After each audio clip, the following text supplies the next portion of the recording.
साहेब आजची जी पत्रकार परिषद आयोजित करण्यात आली कशा संदर्भात आहे? आज जे पत्रकार महोदयांना आम्ही मित्रांना या ठिकाणी बोलावलं, सर्वांचं या ठिकाणी मनापासून अभिनंदन. मागच्या याच महिन्यामध्ये एक घटना घडली की हिंगोली लोकसभेचे उबाटाचे खासदार पाकिस्तानी आणि अफगाणिस्तान या देशाचा एजंट म्हणून काम करणारी कल्पना भागवत, सन्माननीय खासदारांची ओळख झाली कशी? सन्माननीय खासदार महोदयाने 1,45,000 रुपये याच्या अकाउंटमधून ट्रान्झॅक्शन कसं झालं? ही बाई कोण आहे?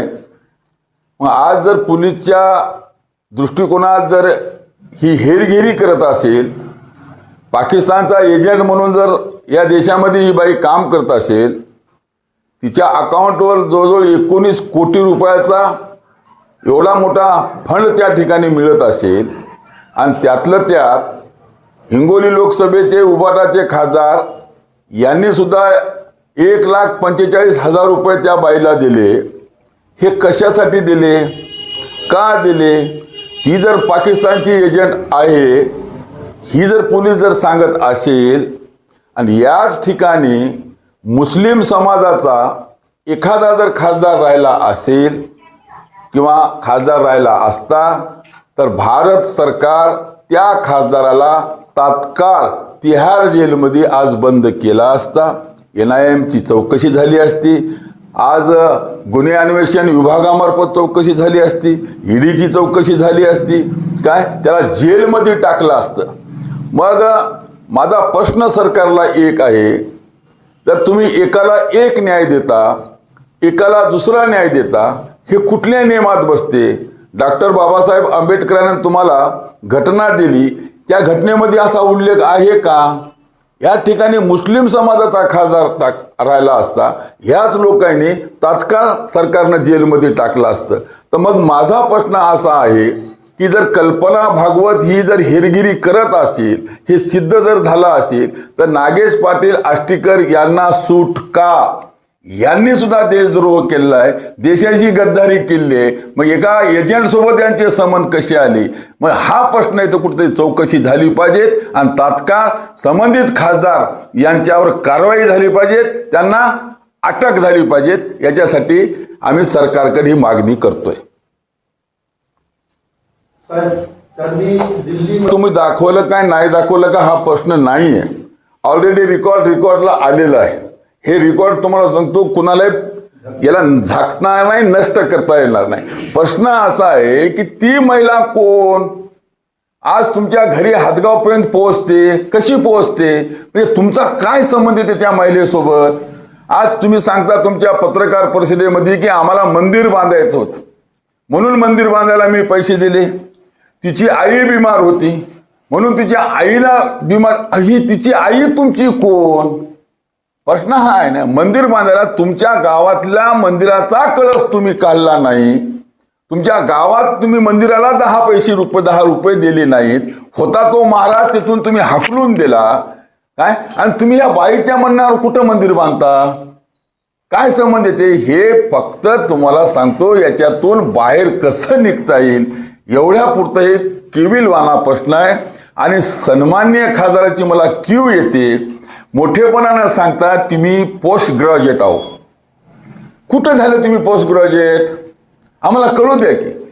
मग एखादी व्यक्ती पोस्ट ग्रॅज्युएट आहे, एवढी टॅलेंट आहे, एवढं तुमचं क्वालिफिकेशन आहे, मग एवढं क्वालिफिकेशन असताना तुम्ही या बाईच्या जाळ्यात पडले कसे? मग तुम्ही तर हुशार समजता, स्वतःला शिकलेले सवरलेले समजता, मग तुम्ही या जाळ्यात पडले कसे? अडकले कसे? ओळख झाली कशी? ही तुमच्या क्वार्टरला येत होती कशी? आज तुमच्या हातगावला तुमच्या घरापर्यंत ही बाई पोहोचली कशी? याच्या मागं जो काही धागेदोरे आहेत हे सरकारनं शोधून काढावे आणि सन्माननीय खासदार यांना तात्काळ ताब्यात घ्यावं आणि यांची पूर्ण चौकशी करावी, विचारपूस करावी. आणि जो न्याय जर खऱ्या अर्थानं जर खासदार जर देशद्रोह करत असतील तर यांच्यावर देशद्रोह दाखल करणं हे सरकारचं काम आहे.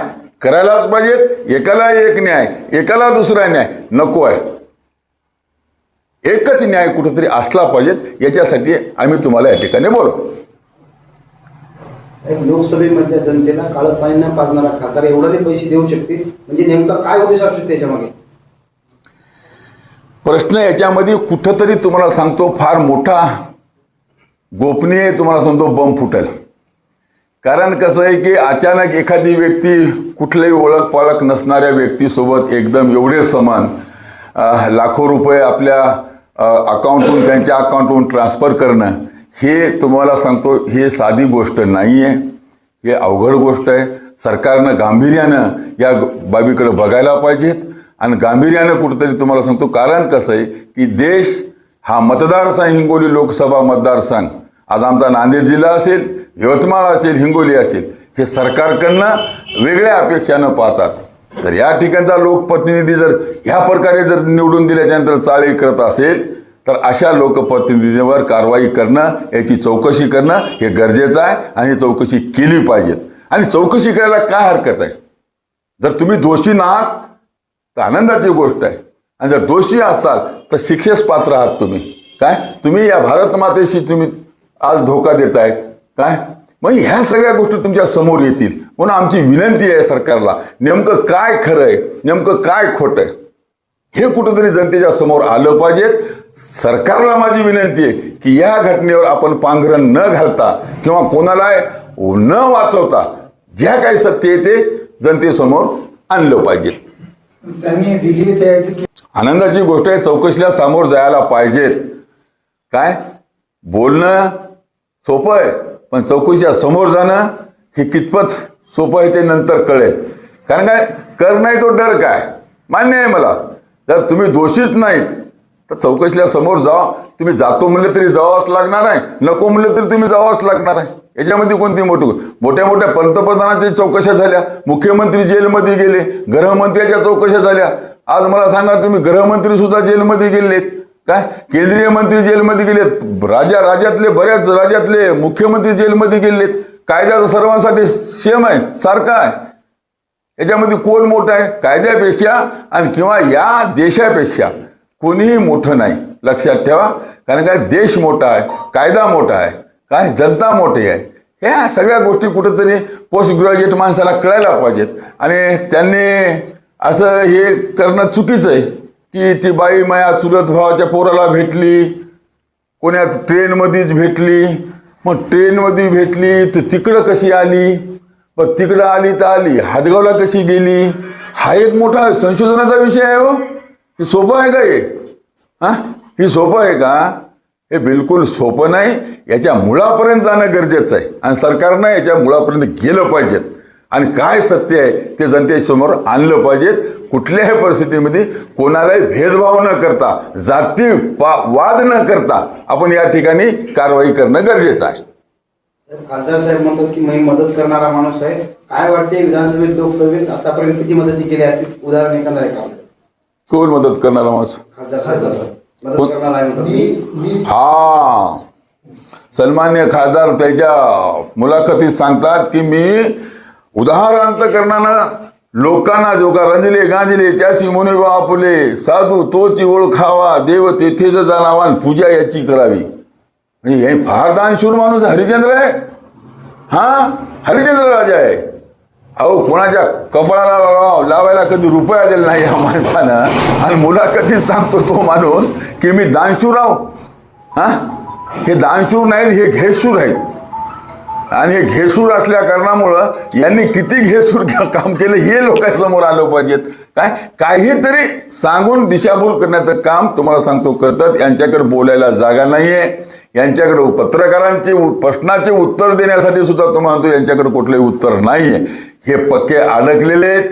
आता फक्त यायचा कसं बाहेर निघता येईल एवढंच त्याचा केवलवानी प्रश्न असेल, दुसरं काहीच नाही. म्हणून आमची सरकारला विनंती आहे की भेदभाव करू नका. या संदर्भात मुसलमान असला तर तुम्ही आता ताबडतोब टाकलं असतं. या संदर्भात तुम्ही गृहमंत्र्याची किंवा मंत्र्याची भेट घेणार आहात का? मी माझं पत्र देणार आहे गृहमंत्र्याला देशाच्या.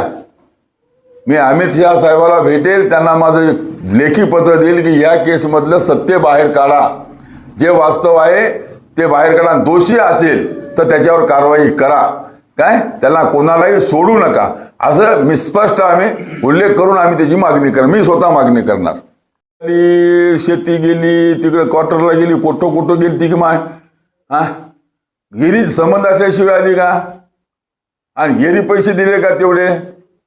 हा देते का कोणी पैसे? म्हणजे IAS आहे किंवा IASच्या म्हणजे जी काही परीक्षा असते काय त्या परीक्षेच्या हिला टाइम मिळाला नाही, हिचं कोणतरी वारलं म्हणून ही परीक्षा देऊ शकली नाही हे खासदार सांगतात.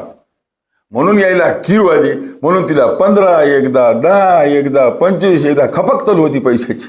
हा हे कसे काय पैसे द्यायले तुम्ही? मला काय कळायला तुम्हाला का? अहो इकडे रुपया देणार तुम्ही कोणाला?